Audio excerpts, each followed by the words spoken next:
Problem no say abai won fi yen will take action. Yeah. It will say the GhanaNsem issue no. Aye deadly. Sa Delta Force. Yeah. Any militant groups na wanna Ebusan for GhanaNsem TV GH, message or like, comment, subscribe, turn on notifications so that anytime videos of this nature are uploaded, will be notified. Ebusan for Asema mabeka kura no ye mystery. Nana bo bedu. Anya bedu. Na ebusan for nana e ba de. Enye nana edi asempa bo. Nana di amanie. Ne efe na amanie no. Eno nana diba.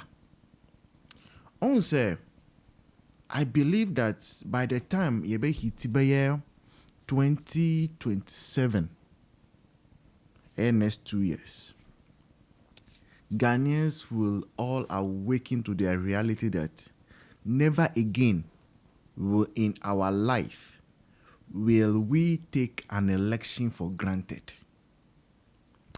I repeat again, see, me jidi pa say by 2027 no obi bia oye Ghana ni bia no oso ni voters ID card mu okosa line say okwa to aba on din nsem fun biom anything pa say on my way 8 years 2017 to 2024 now yet say terrorists for Bɔkɔ Haram for akoye operation wa Togo. Terrorists Bɔkɔ Haram for akoye operation wa Burkina Faso, Nigeria, Ivory Coast. Na yefa Ivory Coast, Nigeria, Togo. No, Ivory Coast, Burkina Faso, Togo. Omuna omuye the countries that surround us. Uko on the ocean nswa, Atlantic Ocean nswa. Na even at the West African coast, no, now pirates attack ships, ni vessels. Ebi shada sisa. Now when you know Ghana, the Republic of Ghana, nothing of the sort came close to yen borders.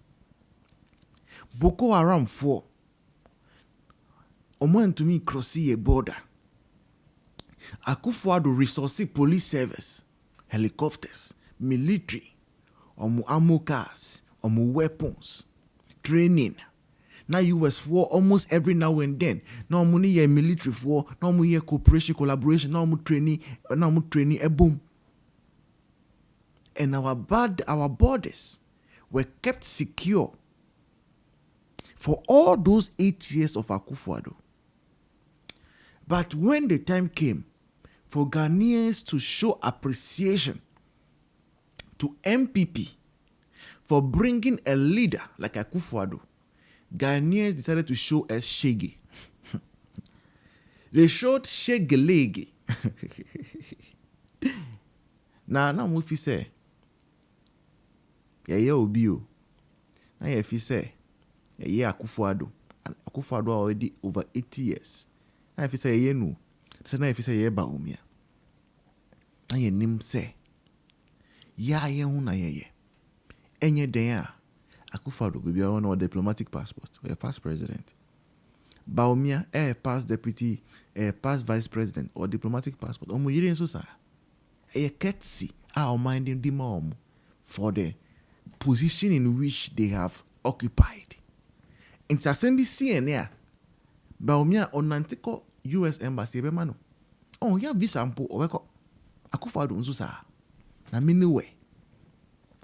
Emi desi enne na jantwa a oye dwuma on Shira FM. Onu na bi na numbaya. Eka se Bɔkɔ Haram fo abedu o man we mu. And most of them were ye GhanaNsem site. Enye MPP ni o. A journalist why ye a friend saying campaign. Ashe mukina ama NDC ababa imuno. Ono neka enne se Bɔkɔ Haram fo. about my way under John Dramani Mahama. Just 10-11 months of John Mahama. Journalists for Nekas say Bɔkɔ Haram for about my way. Just say Oko GhanaNsem size a 2 hour hono and yet 2 hour before NDC government. And yes, AK-47 na Ayɛka asemo. AR-15 mo. Those are some of the weapons that are now in this nation, according to journalists. No, Nana Jantwa, Omo PROE. Let's go and watch the video. Ebusian for GhanaNsem TV GH. Now we have photographer, videographer. Ebusian for contact us. Touch of Zoe Photography. Any cam hacks rentals. Omo ye juma papa. Let's go and see the video. I'll see you in the next video. Cheers. Problem then they say about whom fear will take action. Yeah. It's me say the GhanaNsem issue no. I deadly. Sa Delta Force. Yeah. Any militant groups in Nigeria no. Ebi aba. Menka say ebi aba ho. Omo na ebi akofo omo abegugure mu ha. Now Burkina say one of the things I hear who adwuma say omo the cyanide. Serious. Say muntie. Say omo the cyanide. You can't cyanide very deadly. Yeah, the cyanide. But you he say investigations say go so ya enche. Yeah, the beba bontene. Say manso enclave ni baby bebre wo ho a. GhanaNsem for the cyanide. And say somebody who gold no. No move your massa jagu enso nim te we de oto wa wo so mfa ho. Yeah, nom cyanide. Yeah, cyanide nso kra de e dangerous. Yeah. E poisonous scratch lead ni mercury no. Yeah. Right now research na yeah. Na unim say with this cyanide no. Ese no na gold no say bia omo tuwie anwea na ese ya na bi wo mu no. Omo the cyanide ne natwe gold ni di free mu. Na ba bia ye de begu bia no enonom ekọ water table no asase no ase ba bia nsuo nti wo se wotufie atu abura no.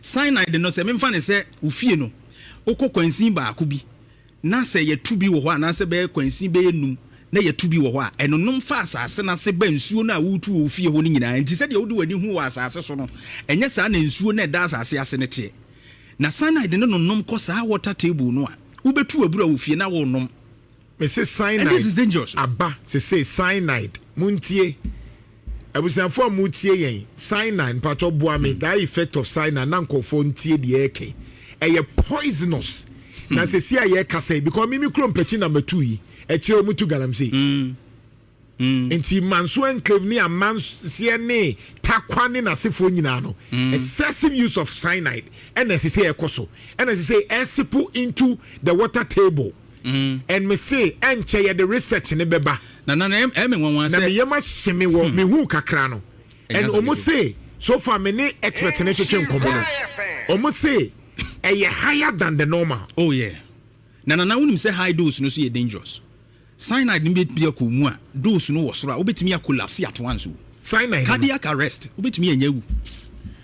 And this is very dangerous. Na liver problems ni de keka kan wono kra de yenka wo. Yeah. Ese bofa so a Jeff, thank you. Ebi di tipaye ene ade esutimi ba so du ana koma bɔ ne periperi onte ase na nse menyare mente apɔ ne ade a. Na unim say betumi ababi mu kra anya. Ne ho ebetumi obetumi anya saa aho woso no te se de wanya etwere no. Na unim say etimi yo mo sa because wo nerves na affect wo nerves no. Neurological system no ebe effect na neurological ye dem from entiase honam akwa ni bi no na eno no eye yemfa say honamu ntini a ebua ma nipadua no edi nkita ho nipadua ne adwene no di nkita ho ne ade enti no nipa no ho a won say sabe ne ho ba bi popo e ho a say uti no kras wonte ne ba bi aye nampo ne ade a nana serious. Now sasem we yen sanka de bebim ne nchel. Liver any kidney no de krade. Enti what's up papa wo tie me tie o. Tina me say the structural violence ni ne say oman a wo ye ka go da ka ho. Wo kwan nye.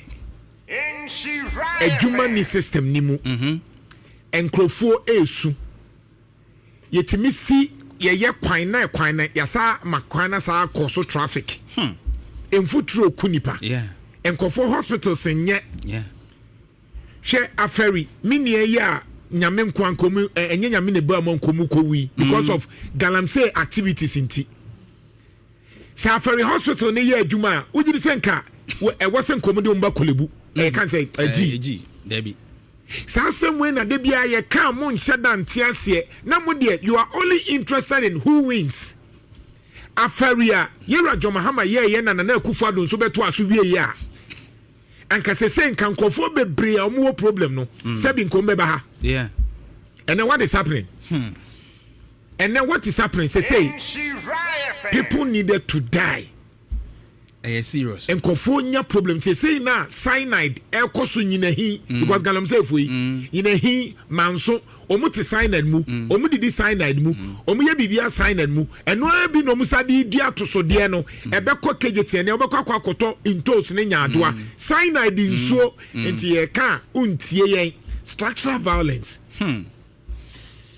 seriously one of the things many age any the good board ne no yeah say right now no and I think say brilliant yeah say John Mahama do dia bay otimi ye ni ye a o man na wie ya wie yeah life is in danger na say ehu abono osusu say obetumi ye betumi akuno enti okofie in fact say wotie sa asem ye no all year press conference ya wo kan any the okan 2024 no look at the vast difference ye di wachi tutu ana because captain Bisao clear question o see ye tutu ma ka nipa mienu kura wo pick up nim but while press conference you couldn't even mention say ampai tutu okoso o see you were going to feel say life ye danger ntino ukofie na investigation no kwa akosi to a and ye behu truth ewom you went ahead to even talk about videos so why didn't you give the videos to the task force to watch when they came to you oh amanofo oman say ejabeto mu afi omo awo imagine 2024 no senkai bia amanfo ewo ho no onkoko pa ye say oh ya te say yakoto tutu abo ye parliamentary candidate nti eye na ndc fo o nyina koko apa ye na say jetom boom and so now wa wonim say that incident no it's not factual enya dia e course said ye now would describe on the sabre no or bra guarantee interview with Captain Smart no hwe politicians munhwe you na oman na yetimi ye only one Ghana enira muntaka this woman has said say oh your trofo and what you said enye no kre wa be gina Ghana fo nyina ani mu atwantro that's what the woman wants to tell you or say tax force na mampania pa wo da no no be twantro and the dear so. Now, if this is a member of parliament, if this woman is a member of parliament, now and I believe that Muntaka, you do the needful investigations. You know, actually, this woman will come and face whatever it is. Laws, no ma a woman, and she say woman try what traditional state institutions. What public no cause so panic and fear at that time. Constituency no be crossroads will be pino. And they own the okeka. And I'm here na be who bo me na me say me kofi. But also ya tutu abo. Anke ka e kranke e bo ye onkrofo typical. It also ye Ghana ni na wo ye babunu na politician ba be frɛw sa akwa we say kokoye ya know that most of them ya trofo politicians do one one kan okre e wo man mu and this is very dangerous to our peace and security of the nation yenhwe ni ye na after this task force adwuma no etwa se nkrofo bi wo ho no mu a emrane ni wo mu di koche na abatwo a basaba sa na aman bi ahye no aman bi nkakra se ya ene gya tom wom na abato achi aman ni nyina ahye ne ekoni se ne de true rogram no man koso nya ya yetwa na da ebeto ba bi no egya tom se wom. This should be a lesson to us. After this investigation, some heads must roll na yehu say oman no bambo no ehu hia insha 104.5 nana kwadwo beru eba ansa na Ghana. So at this point 2019 year 7th good So improvement by yes. maybe do 6 2023. Yes. And then it means still yeah stagnant. And even overtook South Africa at some point. Yeah. At some point. Yeah. Because I'm gonna lead it. The point is that ways our statistics way may Ghana ni many bewu. Yeah. If it's a sample na near Casa Assembly near Busase, and a year bang. Ghana year number 1 in Africa. You see about gold. And a year dang. And a year number 6 no. At that time you Busase and a year dang. If it's a krona ubo bosono, China, Jeff pa kroni na nama first you know never mu pictures to work akra. Ebi obi nche dan tiase. Ne compare the fact say ene ye fireable manson kwanta ho no. Kwhwe how deprived they are. Yeah. Well, I'm saying areas crowd the arrow. And I'm so kwhwe enti meka structural violence and say when we say kromo ha Ghana no gold no yes here number 1 and so hwe me. Yeah. It is a me who to masasi so I mean to me. Sure. Until I'm saying GhanaNsem issue a socio-economic problems. And yes, simple sir.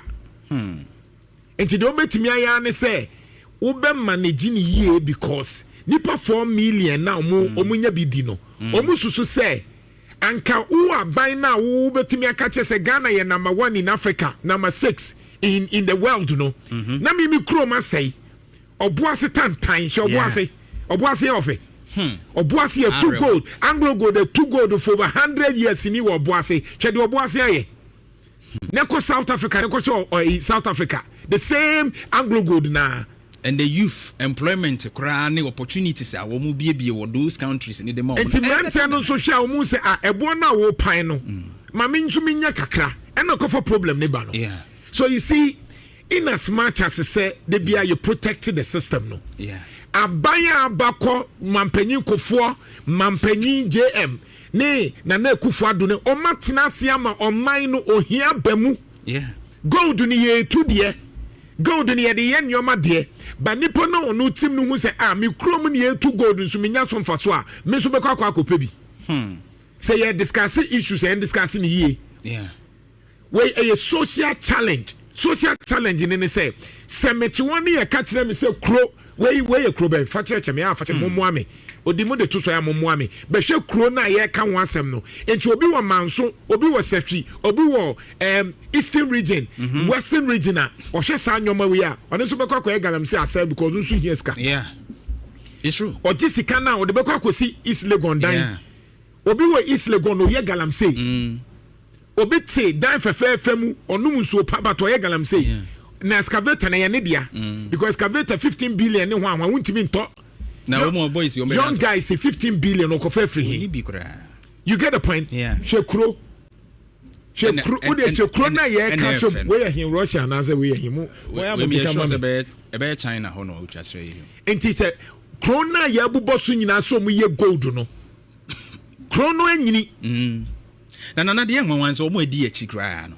omo edi echi 7th 8th no kra no if you are looking at the economy better than the bien won so bia sa kro ni so me GhanaNsem yen de to so 6 omo to so 7 ni 8 ni ade they are better than the only country Ayɛka GhanaNsem asem Ghana yen so ye ka ho bi enti say wo ye kro na be hye obi nsuo be hye the way we see atechere ne man a enti what we call structural violence be ye adwuma enti mrantia na say omo pempanyifo na bu omo pe soldiers abu omo pe obi a obey anti yen mu bi omo pe abu no it is because they feel say motito na ekomode yen enti Russia de ensu ni we Russia very beautiful mpacho de bra Facebook be hwe Russia very ekwan no kra de da kuru mu kra efe bra Facebook na be hwe Russia ye bosso anu ache krona ye say omutu gold Ghana ye toso number 6 we are seeing nyina ye say Ghana e hyemu no na hwe ni kro de wa we see the gold na ye GhanaNsem ni ho ni nsuo nse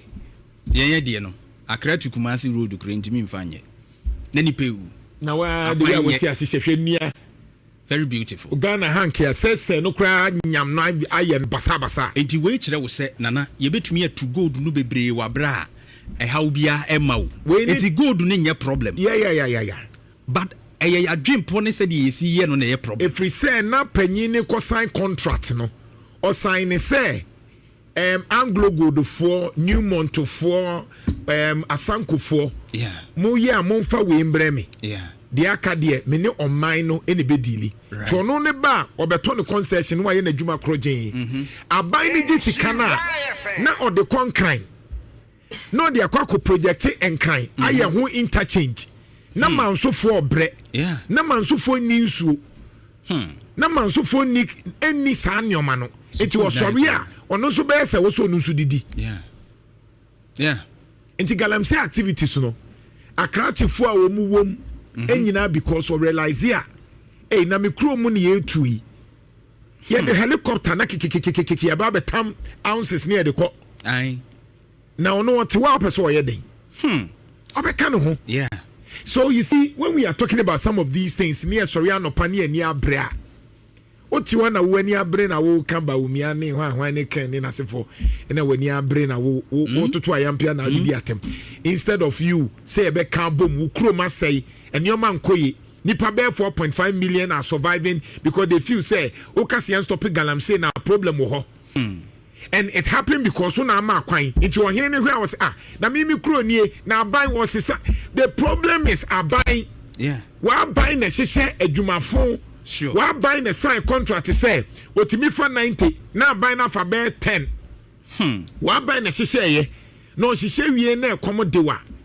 problem ne say abai won fi yen will take action it me say na galamsey issue no aye deadly sa delta force any militant groups na won Nigeria no ebi aba menka say ebi aba ho omo na ebi akofo omo abegugura mu now Burkina say one of the things aye ho adwuma ne say